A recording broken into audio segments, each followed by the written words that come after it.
you will not find a husband here. Okay. You'll find the in and out guys, and you term them playboys. Okay, that's a good one. The in and out is making me laugh. Guys, are you guys in and out? Oh my God, it's making me laugh actually. All right, that's a nice one, because that in and out is entering my head. It's actually doing in and out in my own head. All right, all right, yes. All right. I'll pick up the chunks from the beatings.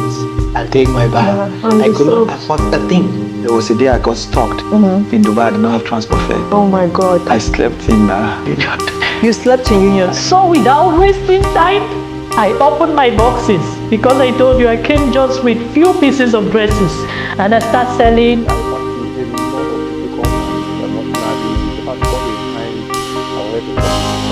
Right? Yeah. So I actually sent 3 million CFA francs. Yes.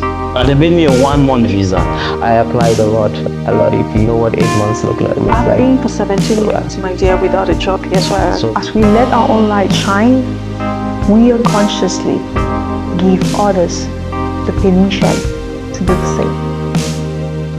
The reason it's a profession is because there is a skill needed to convince. Okay. Now, when you study sales deeply, they will teach you about psychology.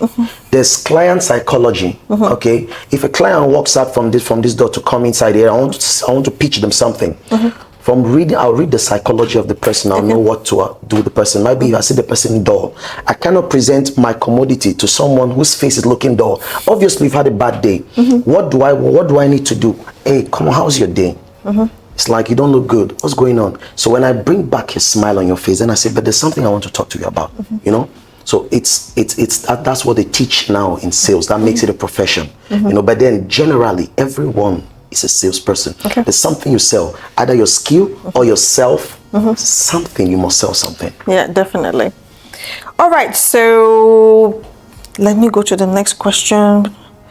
All right, so can you just define or tell us what success means to you? Because you know success means different things to different people. Okay. Success to me, I will go biblically as well, because to me that's the yardstick for so many great men, and that's what a lot of people don't know. Forget about all these motivational talkers and all that. All of them, they use the Bible. Now the difference is a lot of them don't come out plain to be bold enough that this is what I use, or to proclaim Jesus openly, but they use it in their secret places. A lot of them. Now the Bible speaks about good success, and so success is not just the acquisition of wealth or having wealth or riches, like material riches. Definitely. Yeah, success is part of even having peace on the inside. Thank you. Success is having people, human resource. If you don't have loyal people around you, you're not successful. Definitely. Because the first thing that warrants greatness in a man is your entourage. I tell people, your network is your net worth. So when Solomon was appointed king, the first thing he did, he got a council of elders. So you must, if you don't have a network of tough people, of a team of very strong people, you cannot go anywhere. And that's what made the Dangotes today. That's what made the Boas today. That's what made the Kajis today. They've kept a network of very tough people. So when you don't have these loyal people that you can wake up in the night and say, oh, I make a call and this person is at my doorstep, you're not successful. Apart from the wealth part, though the wealth part plays another very great role, but inner peace, number one. Human resource, people, networking, your people is number two. Then material wealth comes in. And material wealth is 1 on 10 of what globalizes and makes up success. Riches, material riches is just 1 on 10. So that's why if you go after material riches, you will lose this other part, and at the end of the day, you'll be very lonely. But when you have people and you have peace, even without material riches, you'll be happy. But if you have material riches and you don't have people, and you don't have a network, you don't have loyal people, you don't have peace, you're sad. So from your definition of success, can I say boldly to my camera that you are a successful man? Yes, I'm a very successful man. By the grace of God. All right. Yes. All right. Okay, that's important. So would you say your journey to success would have been different if you went to other nations? Like the UK, Canada, Australia? The reason I would put a clause there a little bit is because I was mandated by God to come here. Okay. And so it was never a guarantee, or it's never a guarantee that going to the States or to Canada or to Australia, things would have been different. Actually, when I was in the Philippines, my plan was to leave there and go to Australia because I used to have a fiance that I loved so much, and she got married to somebody else. So we had a shaky relationship then when I was in the Philippines. And my best friend in Australia linked me up with the lady there, a chartered accountant. And so we were communicating, but I could not commit because I loved this lady back home more. Okay. So, but I tried to go to Australia. It never worked. That was, my family is going to be hearing for the first time now. I really didn't tell anyone. So I tried to go to Australia a couple of times. It didn't work. Tried to go to Canada a couple of times. It didn't work because the Lord wanted me to come to Dubai. Okay. So I believe that I will never have been successful going there if I went there at all. Oh, all right. So with the series of experiences that you've had for this 3 years, right? Yeah, 3 years, 5 months. Okay. Exact. Would you say the UAE has given you any opportunities or has shaped you in any form or way? Yes. Honestly, yes. Okay. I would say so. Now, the early days where I used to go out job hunt, I didn't know that God didn't want me to do that. But I did that because I wanted the easy path to life. Okay. Like to get up in the morning, go for the work, come back after 30 days and a salary. Okay. That's what I wanted. And the plan was, let me work for a while, get some money, set up my own business. But that was not God's plan. So I rode in that roller coaster for months. Went for series of interviews in multinational companies, passed none of them, but never signed a contract with them. So one of the last companies I went for an interview and failed me was IHS, where I was proposed. I told them that I needed to get 15,000 if I'm going to work with them. Okay. And so we wrote an exam. I was best, came out flying colors, went for the interview, passed well. But we had this strife in the company because the manager wanted the sister to be at the position where I was in. The HR says, but this man needs to be my team. He's skilled. Why don't you stay? So there was this fight. So I asked myself when I came back home, and I spoke to the HR after 3 weeks. So what's going on? She said, no decision has been made yet. Then I sat with myself. So what's happening? I know I'm blessed. Why would I go and be fighting for a job when I know I have skills that I can serve myself and be great with them? That is when I tore my resumes. Okay. I deleted my resumes and I registered my company. And a few days later, a week later, I was invited for a business seminar at Financial Center. So I went there. There was a lot of tough people there, tough CEOs, entrepreneurs. So I connected with a lot of them. A lot of the sheikhs too were there. A few sheikhs were there. Sheikh of Rasakima, Sheikh of Sharjah, And there was this American consultant that finally I bonded with most. And Andrea Payne, she's the CEO of Payne Investment Holdings. Yeah, she's a Harvard Business alumni. So through her, she connected me to some Dutch consultants. Althea, who is the CEO of Beato Consulting in Abu Dhabi, and her husband is the CEO of Ben Davies. So they connected me to these people. We started working on an oil deal, a diesel deal. So it didn't go through well, but then since I had my network in Africa, and through them, I met a lot of yesterday meeting people. So through them, because of this networking I was doing all the time, I got in contact with the former president of Nigeria, General Babangida. The younger people, the younger generation might not know him. I know Babangida. I know, yeah, but I mean, we are the same age group anyways. We surely know Babangida. So I met his nephew. He was my client. So we started the roller coaster there. When Tinubu got to seat, President Tinubu got to seat, we started trying to work out projects with Abu Dhabi, the Abu Dhabi government, and the Nigerian government with these other consultants. And through them, through the Payne Investment Holdings or Andrea Payne, I had to meet the Sheikh of Qatar. I met, he has an investment bank here. It's not a common bank, it's an investment bank. So I got to meet the bank president and the CEO of the bank and the president of the bank. I had to meet them, and I met the Sheikh of Qatar too. We had projects we had to do in Africa as well. So through them again, I had to meet some high personalities. I might not mention them there. Even princes of Saudi. We had to meet them, and all these were possible just because I made up my mind. I said, I want to be an entrepreneur. Okay. So I had time to move around. I had time to network, and God really led my steps to meet all of these people. Now, all along, I had not closed some very major deals. And I was wondering, but I was asking God one day, but I know a lot of these people, all these tough men in the world. What's happening? I'm not closing the major deals. God said, you're building a network. Okay. See, so we've been building a network, and the company has been alive now for 1 year, 6 months. Okay.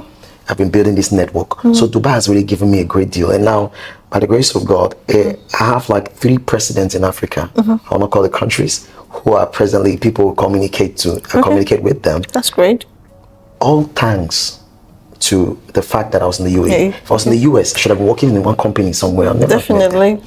Never have met them. I was saying there's a way you can play your cards in UAE and you meet the 1% of the 1%, but in those very stratified and imperialist countries, it's going to be very hard. It's very difficult. Yeah. Trust me. How you talk to a president in somewhere in Africa? Yeah, we met in the hotel and we're cool. We're talking. We discussed. We had coffee.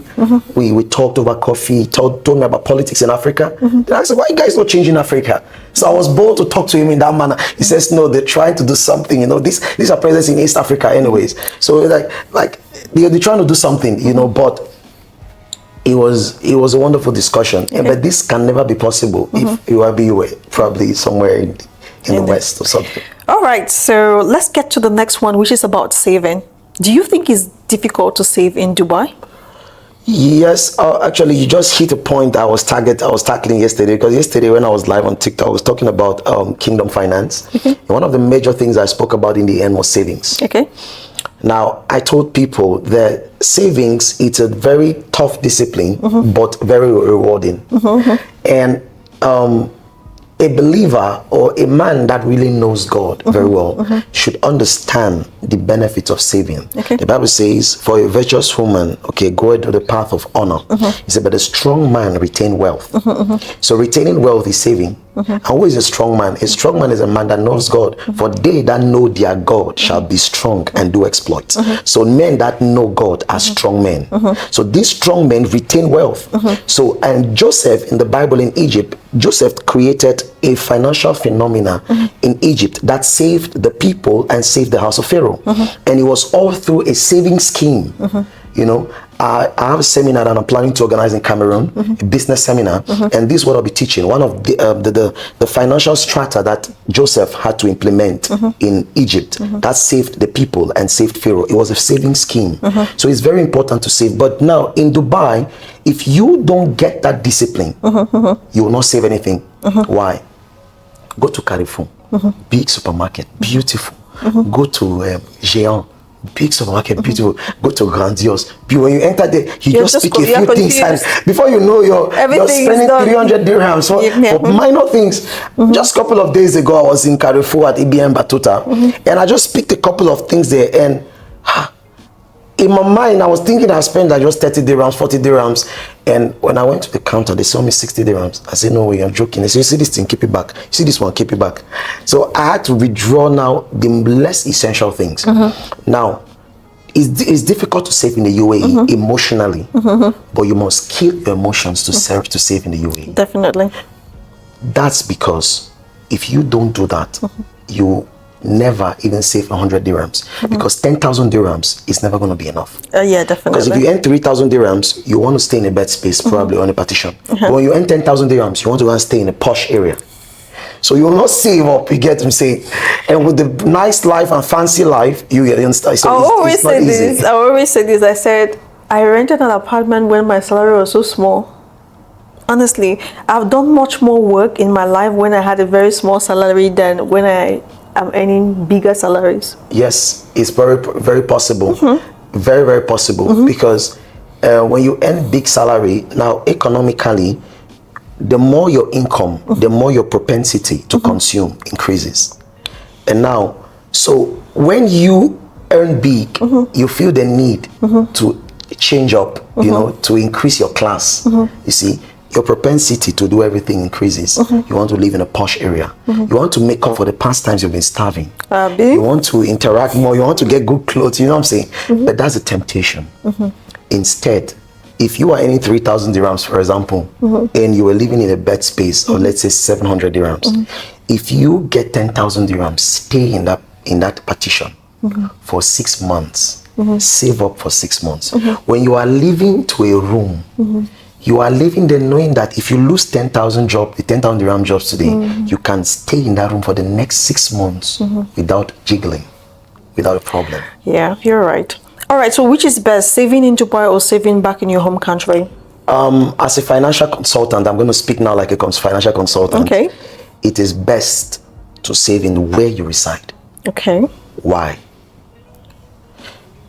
You can be seated here, for example, an opportunity bumps up, bam, bam, that you need cash to engage in something, and that cash is back home. The moment you want to call that cash back here, there's what we call hedging in financial management. Hedging will affect the money, currency will affect Drops. the money, the current, it drops, the value drops. Moreover, you don't know the time frame that will take to bring it, or the inconveniences that you might face. But if it's sleeping in your savings account here, what happens? You just go and withdraw and purchase. You take advantage of instant opportunities that can bring you instant wealth. So it's always good to save up in the country where you reside, because your saving is your defense. So you cannot keep your defense far from you. It's like a pastor going to church without his Bible. Okay. You're saying something very important.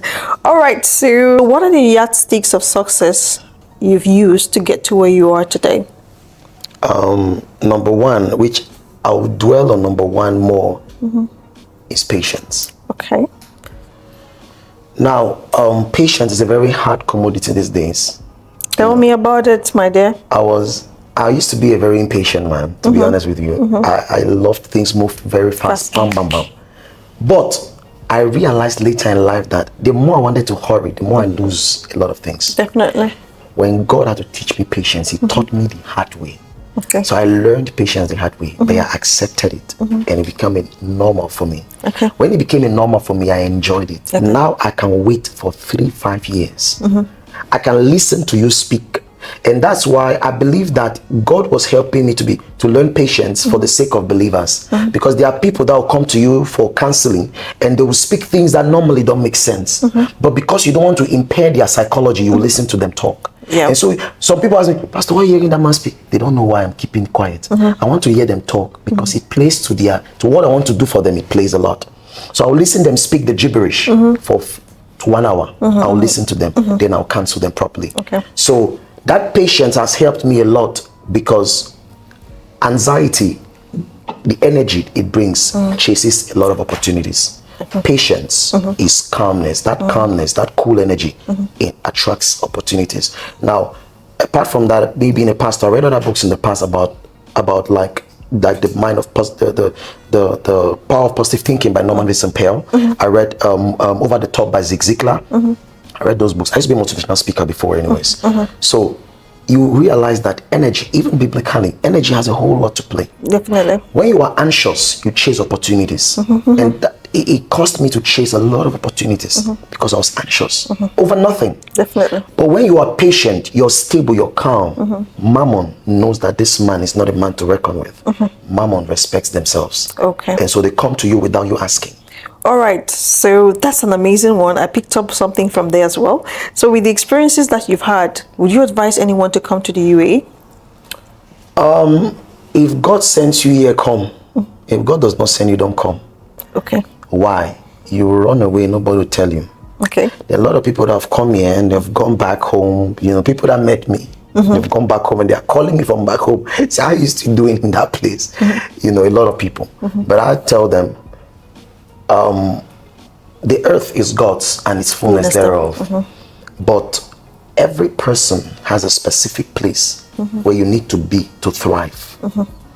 You know, God told Isaac, He said, settle here, settle in Jira. Don't go there, because a locality for every person plays a role. So if God has not led you here, some people come here based on circumstances, you see, and those circumstances make them to come here. Though there's always a scheme that God has made that you can rest on, even if you came here by mistake. You can fight your way through. It might not be easy, but if you fight your way through, you will still make it anywhere in the world. I tell people, even if you send me to the Sahara Desert, you will still make it. I'll make it.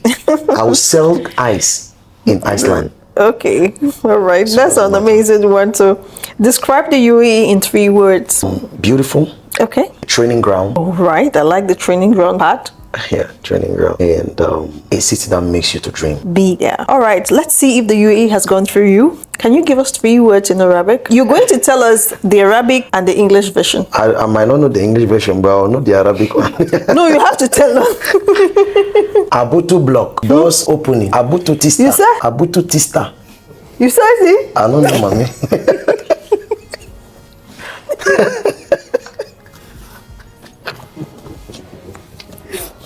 I remember one of my spiritual daughters went for an interview somewhere. They asked her, say something in Arabic. He said, Butu Butu block. He said, take the job. Don't want to go. I'll never forget that day. Anyways, I used to work with some Egyptians before, so they taught me Sabak Nur, Sabak Care. I mean, like good morning, good evening. Yeah. So at least I learned that one. I can still remember. Okay, so the third one? I don't know. It's except Abutu Butu block. You don't know Habibi? Oh yeah, okay. Mahaba? No, Habibi. Okay, Habibi is the only one I know. Makwa? I don't know that one. Makwa is iron. Oh, okay, I don't know that one. It's Abutu block. Go into metro all the time. That's why even me, I don't know how to pronounce it. That's why I don't even call it. Abutu block. Abutu tista. Doors opening. Okay, Papa. That's okay.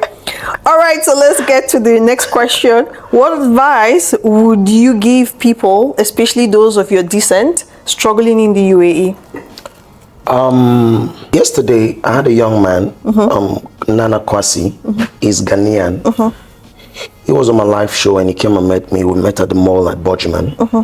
And so he was telling me, sir, I need a job, blah, blah, blah. So I asked him, do you have a visa? He said, yes. So we're looking for a job. Why are you looking for a job? And he said, he wants to survive. I said, okay, if you want to survive, then I'm not a good person you meet. So I asked him, you're straining to look for a job. Over how many months now? 6 months. You have a visa. Why don't you indulge yourself in commerce, general trade, be a broker at the minor stage, go to shops. It's what I used to do to survive. Go to shops that have discount. The other day I was at the BM Batuta Mall. I made nice branded watches at wonderful discounts. I took pictures of them. I told him, go to malls like that, look for shops that have 50% discount, 60% discount. Take just pictures, put on your status, tell people you sell them. You have direct links for them. Go to the market. Now you've known me. Go to the market, find out. They need charcoal there. You have charcoal back home. They need timber. You have timber back home. These guys need soya beans. You have soya beans in Africa. Get all these things. Get these demands. Find out who can supply them. Come and ask me. So I met this client today. They said they need soya beans. I'm going to go, can supply. How many containers do they need? Now, when we ship the containers, you make 2,000 dirhams. You make 3,000 dirhams. Okay? Definitely. Now, you are not idle. Rather than going every morning, waking up from your bed, you want to go and drop a file somewhere, make yourself useful, get to the market and get yourself doing something. Okay. What I used to do, I used to be that smart. I went someday in Dera, Gosuk, after I've wandered the whole market. I got shirts, wonderful male shirts. I sent them to people. I sold them here in Dubai. I sold them here in Dubai for a markup just because the kind of shirts were of good quality. I took the shirts, went to the press and pressed them. I ironed them, put them. It was when I sold them, took pictures of them, clean photo, put on my status. Guys saw it and said they wanted it. So I made 40 dirhams per shirt. Wow. Now, where I was seated, okay, I had a leading in my spirit that go upstairs. I just went up the building, went to a floor. It was a dark line, a dark corridor. But I said, there's something here. I just pushed one of the doors and it opened. When it opened, I saw a huge shop of male pants, male underwears, male innerwears in sets. The way they sold them, but they sell them in bulk. Then I asked them how much. I touched the quality, very affordable and cheap. I touched the quality. I sold some of those dozens. I sold them, but I never told anybody where I bought them from. That's big. There's no place in the Dera market I don't know. I know everywhere, every nook and corner in that market I know. because I never gave myself to faith. Okay. I went to the street. I said, there's something out there for me. Okay. Because the country was built for business people. Yeah, definitely. The country was not built to be an employee. This country, it was built for business people. That's why business people here thrive. You might start, but if you manage your business properly in this country, you will flourish in a very short time. Definitely. Yeah, but when you get unemployment, you get stressed. I know people who are working here, but they live in debt every month. They're in debt. In fact, before the month ends, they have consumed their salary. Before the month ends, so they take their salary and pay debts. That's what they do. But when you're doing your small business, you might make 500 dirhams today. After 2 days, you make another 1,000. After, you see yourself having cash, and there's something about money. The more you hold money, the more it comes. Yeah. But when you have to wait for 30 days before you get a paycheck, it's not that it's bad. There are people meant for that. But my point here is, don't sit down waiting for a job when you can make yourself useful in the market. Definitely. That's a good one. Thank you so much for the advice. You're also talking to me, because we are 9 to 5, okay? We sit and wait 30 days before it comes. And I always advise people, every person, if you want to be financially free, avoid having one source of income. Okay. I always tell people, there are two wealth strategies. We have the garden theory and the cobweb theory. The cobweb theory, the cobweb, the spider is in the middle. And then when you touch from here, he runs and comes here. Yeah. When you touch here, it goes here. So he's protecting the middle part. He's always struggling and straining. But the garden principle, what does it depict? In the Garden of Eden, the Bible says 4 rich streams pass through the garden. So the garden is in the middle and 4 streams pass through there. So those 4 streams watered the garden and it was constantly fresh. Definitely. So you must create streams of income to keep your garden, which is your life, always fresh. Definitely. And financially free. You must create source of income. So if you're an employee, don't be contented that you're an employee. Save up and engage in the business. Okay. It's very essential. So, on the final question, can you give a word of appreciation to the rulers of the UAE? Because I always say they've done well for their country. No, they've done extremely well. Yeah. You know, knowing that this country is about 50 years old, they've done pretty well. Definitely. Amazingly well. When you look at the country, you see vision. Definitely. And I'll tell something here that a lot of people don't know. These guys were very wise. The man that stratified the administrative part of the UAE is a preacher in the US. A preacher in the US. That the ruler of this nation met him and he gave him the structure of how this country should be administered. And that's how they build the leadership strata of this country. A lot of people don't know. But I'm privy to the information because of the network that I used to be with, hang around with, you know. So when you look at the country, you see vision. You see strong men, men that have discipline. And now, I have friends that work, I have local friends that work in the Dubai Economic Authority. When I go them for favors, they want to do it. But you see them, to the supervisor, extremely cautious with their work they do. Despite them being locals, but they are very diligent at what they do. So the country is a non-laissez-faire country. That's why I said that it's a country that is a training ground. It makes you develop characters in you. If you came from your home country where you were impatient, this country will build patience in you. If you came here, you were not careful, you will be careful here, because if you're driving, if you're a driver, you drive carelessly back home. Yeah, if you drive, you know that you park that car with fines. You cannot even sell the car, you know. And you have to be careful to work with so much discipline, so that might be, if you have even a job, or, you know, you should manage your job properly, so that you'll be able to meet up with the next month, and you should, the country has a way it builds people. Definitely. So I love the country so much, and I really want to say cheers to the leaders, and a bravo to the leaders. They've done an amazing job in this nation, honestly. Thank you so much for coming. I really did enjoy the session we had, because I learned and I picked up some very good nuggets of success from him.